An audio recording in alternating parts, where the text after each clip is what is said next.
Okay, today we're going to talk about how to tie your belt. I think it's one of the first things you really should learn before you even wear a belt, because I think you should be able to have the ability to do it yourself. We do the belt tying the Korean way. There's two ways. There is a Japanese way and a Korean way, and I'm going to teach you the Korean way because the martial art you're learning from me is the Korean martial art of Hapkido. So what we do is you take this much of the belt, about that much of the belt, and you hold it to your side. When you wrap the belt around, I try to cross it over the top of the other belt. That way, like, it holds it in place. I really can do it with one hand at this point. So when I turn, I come back and I keep it nice and tight and clean all the way around. See how it's following the belt itself? And I bring it around.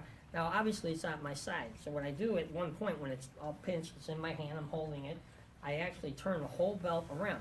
Now, the key to really making the belt look nice, if you look, you'll see that this one is a little shorter than this one, and I did that intentionally, because this one's going to lose a little bit of length when I tuck it underneath.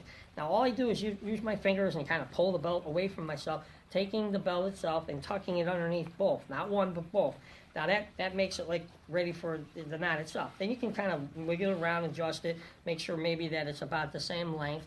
And then what you do is the one that you tucked underneath, and that's this one, is always going to go over the top of the other one. So what I do is I take them in both hands and I cross them. Like, I literally make an X, if you will. This is the one that went over. Now all it has to do is go through the middle of the two and make a hole, and then you pull it nice and straight.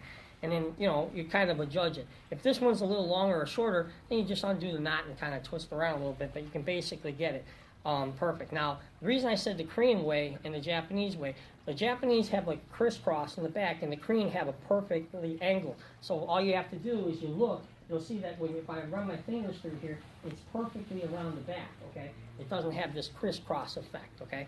And that's sometimes how you can tell the difference between, say, a Korean martial art and a Japanese martial art. But this is the way we like to tie our belts at the school, and that really concludes how you tie your belt.